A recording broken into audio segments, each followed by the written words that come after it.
नमस्कार प्रिय विद्यार्थियों, शिवा कॉन्सेप्ट के इस ऑनलाइन प्लेटफॉर्म पर हम आपका स्वागत करते हैं। विद्यार्थियों, आज से भारतीय संविधान एवं राज्य व्यवस्था के क्रम में जो सामान्य अध्ययन का एक महत्वपूर्ण खंड माना जाता है, कक्षाओं की शुरुआत कर रहे हैं। शुरू में यह कक्षाएं लगभग 20 से 25 मिनट की संक्षिप्त कक्षाओं के रूप में होगी, जो किसी भी विषय के किसी भी खंड को एक सामान्य और छोटे सारगर्भित तरीके से आपको समझाने का प्रयास करेगी। और हम यह प्रयास करेंगे और उम्मीद करते हैं कि ये विषय आपको सरलता से और सहजता से समझ में आ जाए। बिल्कुल शुरुआत भारतीय संविधान एवं राज्य व्यवस्था के क्रम में जिसकी होती है, जहाँ से होती है वहाँ से शुरू करते हैं, जिसे हम कहते हैं भारत का संवैधानिक इतिहास या भारत का संवैधानिक विकास या इतिहास के विकास में कंपनियों की भूमिका। कई क्रम में इसको हम समझते हैं। तो शुरू करते हैं भारत का संवैधानिक विकास। भारत के संवैधानिक विकास की शुरुआत जो होती है वो बंगाल पर कंपनी के आधिपत्य से होती है। कंपनी के इतिहास को एक अलग वीडियो में हम आपके सामने उपस्थित होंगे, अलग वीडियो के साथ। शुरुआत करते हैं सामान्य रूप से 1773 के रेगुलेटिंग एक्ट से। 1773 का रेगुलेटिंग एक्ट,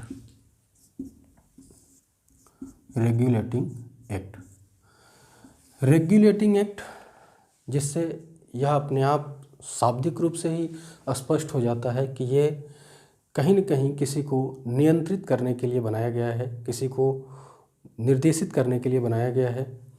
1773 का रेगुलेटिंग एक्ट कंपनी के लिए नियंत्रण का ब्रिटिश संसद के द्वारा किया गया ये पहला प्रयास माना जाता है।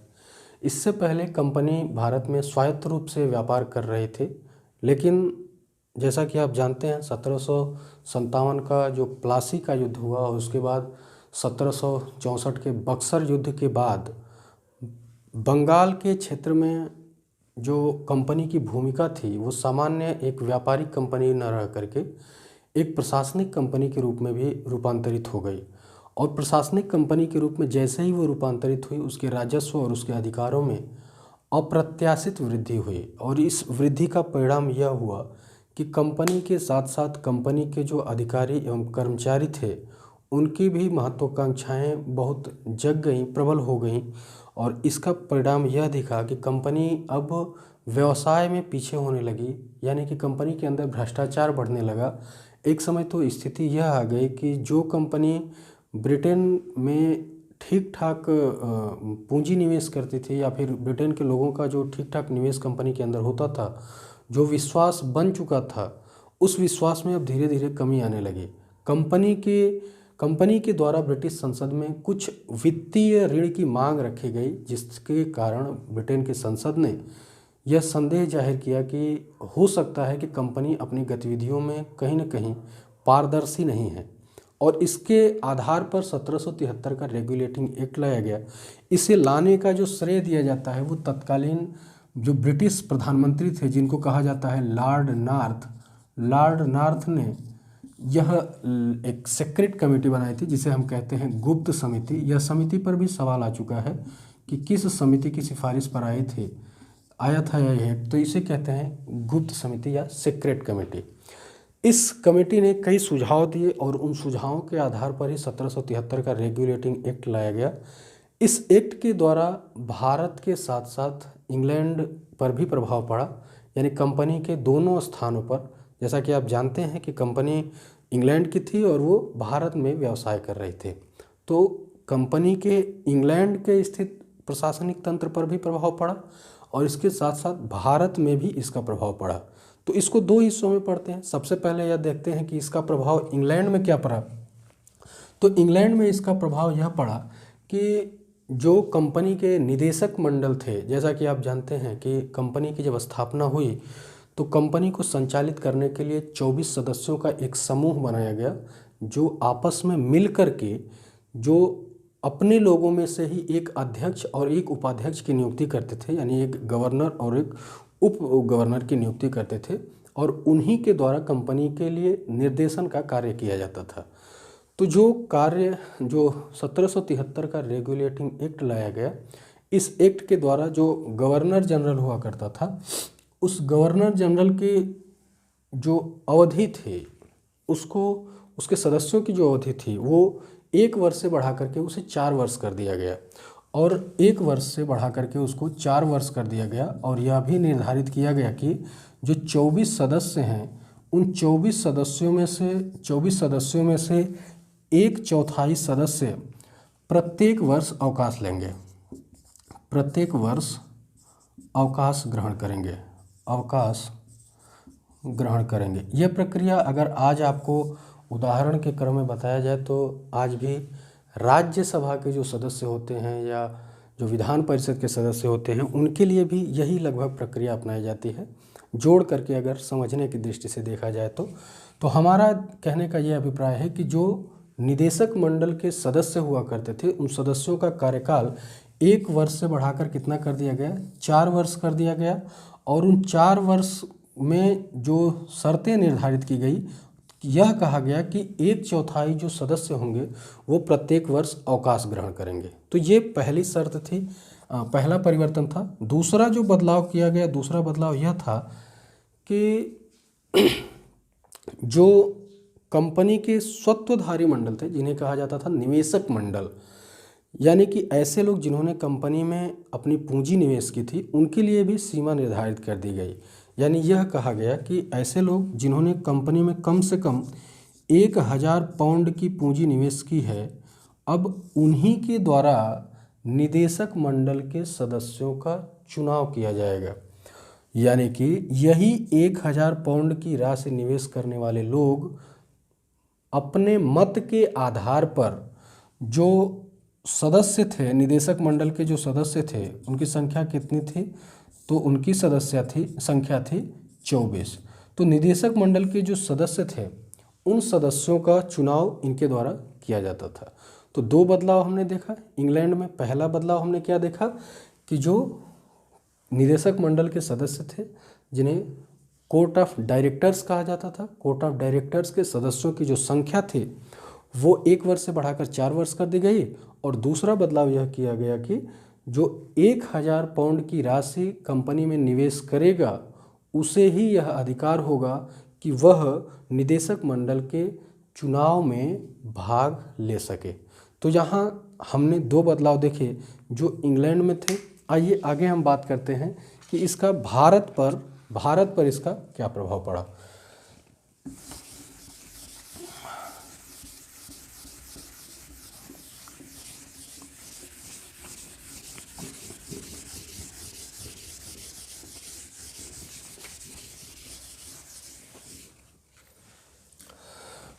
सबसे पहले तो भारत पर इसका प्रभाव यह पड़ा कि जो बंगाल के गवर्नर थे, उनको बंगाल का गवर्नर जनरल बनाया गया।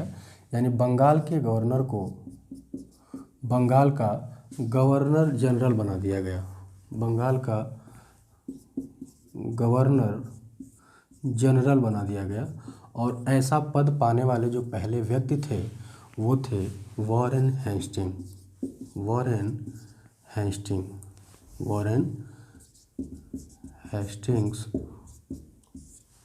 ठीक, तो वॉरेन हेस्टिंग बंगाल के पहले गवर्नर जनरल भी बने। गवर्नर जनरल और गवर्नर को लेकर के जो गवर्नर जनरल, गवर्नर और वायसराय जो पहले थे, अंतिम थे, भारत के थे, बंगाल के थे, इनके संबंध में जो एक महत्वपूर्ण विषय होता है जिस पर कई बार छात्र उलझ जाते हैं, इनको लेकर के एक अलग वीडियो के साथ हम आपके सामने उपस्थित होंगे। तो हमने देखा कि जो बंगाल का गवर्नर था उसे बंगाल का गवर्नर जनरल बना दिया गया। यानी कि अब उसके पास सैन्य शक्तियां भी प्रदान कर दी गई। गवर्नर जनरल को कार्य करने के लिए उसके लिए एक परिषद भी बनाई गई। एक परिषद का भी गठन किया गया। गवर्नर जनरल के लिए एक परिषद का गठन किया गया। तो गवर्नर जनरल अब परिषद की सहायता से ही किसी भी कोई कार्य कर सकता था, कोई निर्णय ले सकता था।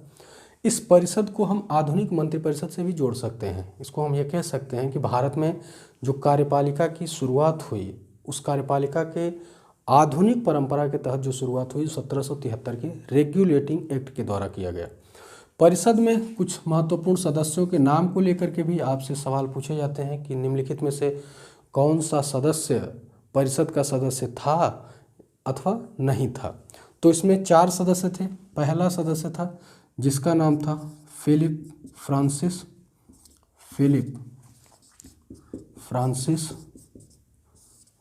दूसरे सदस्य थे मानसन।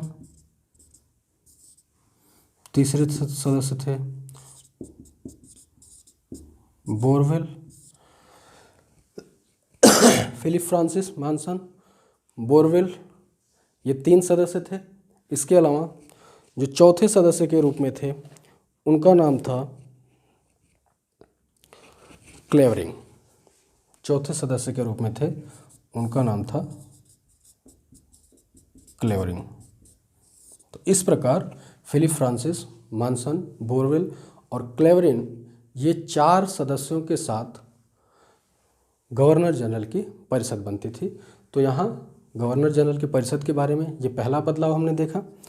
अगले बदलाव के रूप में यह देखेंगे कि इसी एक्ट के द्वारा यानी 1773 के रेगुलेटिंग एक्ट के द्वारा 1774 ईस्वी में 1773 के एक्ट के द्वारा 1774 ईस्वी में भारत में पहली बार न्यायपालिका की शुरुआत की गई और कलकत्ता में सर्वोच्च न्यायालय की स्थापना की गई। कलकत्ता में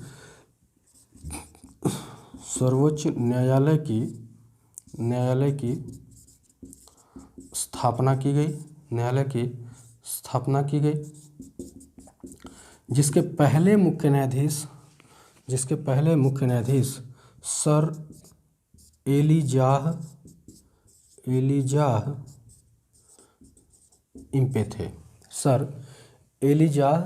थे। इनके साथ साथ 3 अन्य न्यायाधीश भी थे। और अन्य न्यायाधीशों में कौन कौन थे? तो एक थे चैम्बर्स,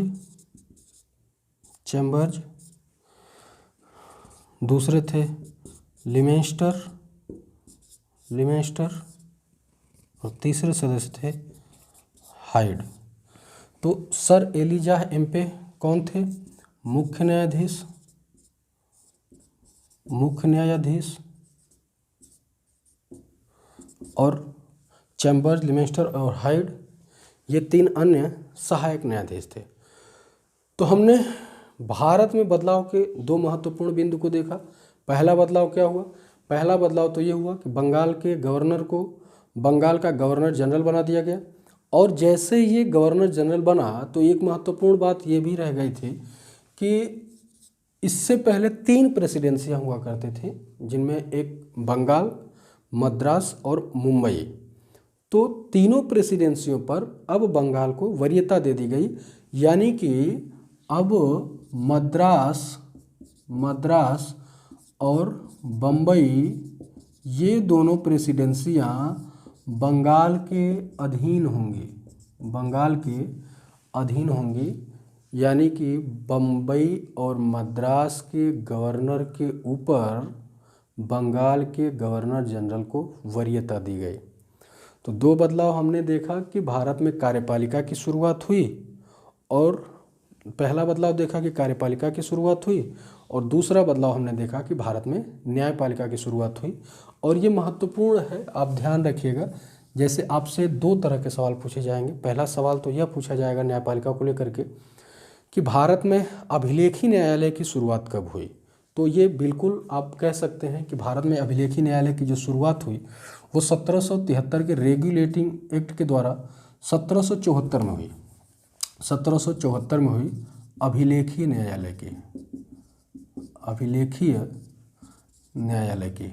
आज भी आप जानते होंगे अभिलेखीय न्यायालय का उल्लेख भारतीय संविधान में किया गया है। अनुच्छेद 129 सर्वोच्च न्यायालय को एक अभिलेखीय न्यायालय के रूप में निर्देशित करता है। अभिलेखीय न्यायालय का अभिप्राय ये होता है कि जब न्यायपालिका के द्वारा कोई निर्णय दिए जाएंगे या न्यायपालिका के द्वारा कोई निर्देश दिए जाएंगे या न्यायपालिका किसी वाद की सुनवाई करेगा, उन सभी किसी पर चर्चा होगी निर्णय लिए जाएंगे उन सभी का कहीं न कहीं लिपिबद्ध लेखन किया जाएगा, उनको लिपिबद्ध किया जाएगा और उन्हीं के आधार पर अन्य अधीनस्थ न्यायालयों को सुप्रीम कोर्ट के निर्णयों को नज़ीर के रूप में, दृष्टांत के रूप में पेश किया जाएगा, चर्चा की जाएगी और निर्णय दिया जाएगा। यानी कि सुप्रीम कोर्ट के निर्णय अधीनस्थ न्यायालयों के निर्णय के लिए एक मार्गदर्शक के रूप में लिए जाते हैं, जिसे कहते हैं अभिलेखी न्यायालय। तो भारत में अभिलेखी न्यायालय की शुरुआत कब हुई? तो 1774 में स्थापित सुप्रीम कोर्ट के द्वारा। एक महत्वपूर्ण विषय इसमें यह भी है कि जो ये सुप्रीम कोर्ट है, क्या वास्तव में ये सुप्रीम कोर्ट था? सुप्रीम कोर्ट कहने से एक बात स्पष्ट हो जाती है कि सुप्रीम कोर्ट यानी कि सर्वोच्च न्यायालय, यानी कि अब उसके बाद न्याय के लिए कहीं और किसी भी न्यायालय के अंदर आपको विचार करने की आवश्यकता नहीं है। पर यह जो सर्वोच्च न्यायालय है, वास्तव में ये सर्वोच्च न्यायालय भारत के परिप्रेक्ष्य में कहा जा सकता है, पर वास्तव में यह था नहीं, क्योंकि 1774 में स्थापित इस सर्वोच्च न्यायालय के निर्णय के विरुद्ध आप इंग्लैंड स्थित प्रिवी काउंसिल में अपील कर सकते थे। इंग्लैंड स्थित जो प्रिवी काउंसिल थे,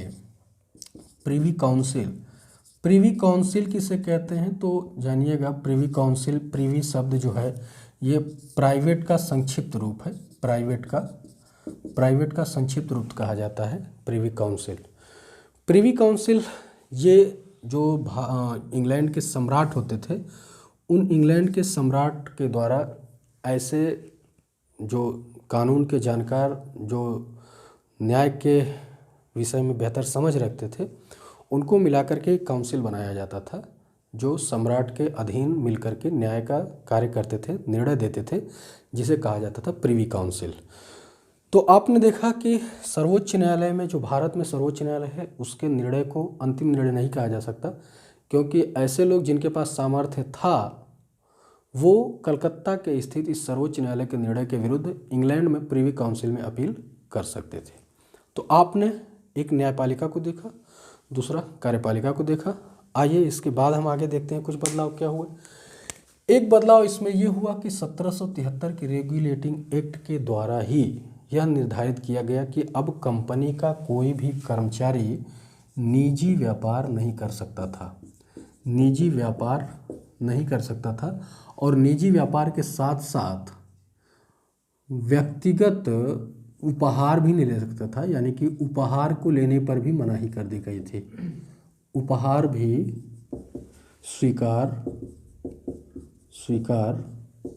नहीं कर सकता था, उपहार भी स्वीकार नहीं कर सकता था। ठीक है, शायद ये स्पष्ट रूप से दिखाई न दे रहा हो, तो हम आज एक बार फिर से आपको हम स्पष्ट कर देते हैं कि इस एक्ट के द्वारा निजी व्यापार पर रोक और उपहार पर भी रोक, यानी कि उपहार पर भी रोक, ठीक है, निजी व्यापार पर भी रोक और उपहार पर भी रोक। अब कई बार आपको लगता होगा कि क्या ये निजी व्यापार भी करते थे? तो बिल्कुल करते थे। दरअसल आप जानते होंगे कि कंपनी जब अव्यवस्था के दौर से गुजर रही थी तो बहुत सस्ते दर पे और बहुत सुलभ तरीके से व्यक्तिगत लाभ के आधार पर जो कर्मचारी थे वो अपनी ईमानदारी को बेच देते थे, यानी कि वो कभी कभी कंपनी के माल के साथ साथ अपना माल भी खरीदते थे और कंपनी के माल के साथ साथ अपना माल भी बेचते थे। अगर साधारण तौर पे कहा जाए तो अगर कोई माल खरीदेगा तो निजी माल को सस्ते दर पे खरीदेगा और बेचेगा भी पहले, यानी कि अगर व्यवसाय के लिए अगर वो जाएगा कहीं किसी बाज़ार में तो कंपनी के माल के साथ साथ अपने माल को भी अगर बेचना हो तो सबसे पहले वो किसके माल को बेचेगा? अपने माल को बेचेगा। ये स्वाभाविक सी बात है, क्योंकि अपने माल पे उसने पूंजी लगाई है, उसका अपना व्यक्तिगत लाभ हो सकता है। कंपनी के लाभ में सार्वजनिक लाभ की भूमिका, यानी कि सबको लाभ मिलेगा, कंपनी को लाभ मिलेगा। ये तो सामान्य वैतनिक कर्मचारी होता है, इसलिए वो प्रायः ऐसा करता था कि कंपनी के माल के साथ साथ अपना माल भी बेचे और इसका दुष्प्रभाव कंपनी की व्यापारिक गतिविधियों पर पड़ता था। इसलिए कंपनी के जो कर्मचारी थे उनके वेतन में कहा जाता है कि उनके वेतन में वृद्धि की गई और वृद्धि के आधार पर निजी व्यापार और उपहार पर रोक लगा दी गई। तो ये कुछ महत्वपूर्ण बातें हैं 1773 के रेगुलेटिंग एक्ट की। देखिए इसमें बहुत सारी बातें अगर आप पढ़ेंगे तो देखेंगे कि ये एक बड़ा विरोधाभासी खंड माना जाता है, क्योंकि इतिहास में पढ़ने के दौरान भी आप देखेंगे कि एक कंपनी का इतिहास होता है और कंपनी के इतिहास में रेगुलेटिंग एक्ट उसमें भी आपको पढ़ाया जाता है। यहाँ हम रेगुलेटिंग एक्ट में केवल उन्हीं खंडों पर बात करेंगे जिनका कहीं न कहीं आपके भारतीय संविधान एवं राज्य व्यवस्था पर प्रभाव दिखता है। अगर उनका प्रभाव संविधान एवं राज्य व्यवस्था पर नहीं पड़ता तो उसको हम नहीं देखेंगे और उस पर कोई बहुत चर्चा करने की आवश्यकता भी नहीं है, क्योंकि वो इतिहास का खंड है और इतिहास के समय ही उसको समझना ज़्यादा श्रेयस्कर होगा, बेहतर होगा। तो यहाँ हमने कुछ 1773 के रेगुलेटिंग एक्ट के द्वारा देखा। आइए हम बात करते हैं 1781 के एक्ट ऑफ सेटलमेंट के बारे में।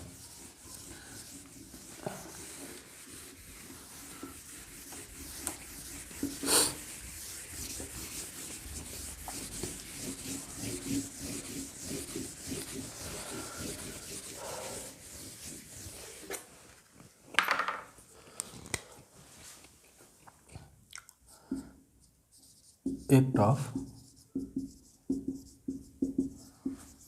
सेटलमेंट, एक्ट ऑफ सेटलमेंट, इसे सुधारात्मक कानून भी कहा जाता है। 1773 के रेगुलेटिंग एक्ट में जब कानून बनाए गए तो उन कानूनों का प्रयोग जैसे ही शुरू हुआ तो कई बार क्षेत्र निर्धारण न होने के कारण कार्यपालिका और जो न्यायपालिका थी उनके मध्य द्वंद्व की स्थितियाँ उत्पन्न हो जाती थी। तो इसमें सुधार के लिए ये एक्ट लाया गया था, एक्ट ऑफ सेटलमेंट। इसमें पहला बदलाव ये किया गया था, एक्ट ऑफ सेटलमेंट ये 1781 में आया था, 1781 में। इसमें पहला बदलाव ये किया गया था कि अब न्यायपालिका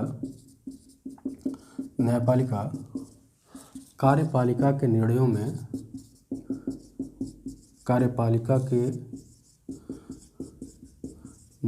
में हस्तक्षेप नहीं कर सकती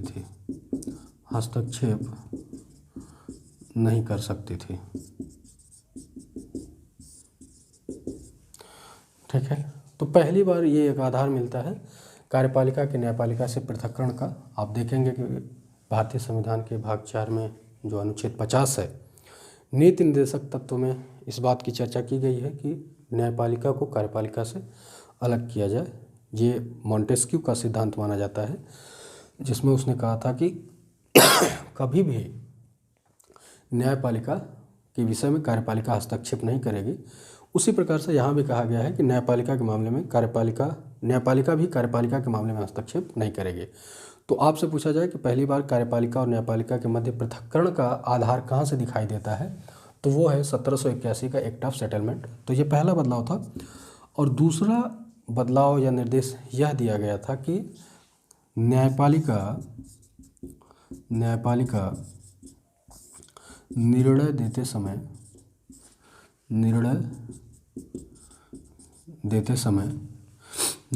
समय स्थानीय धर्म एवं उसके रीति रिवाज तथा परंपराओं का ख्याल रखेगी।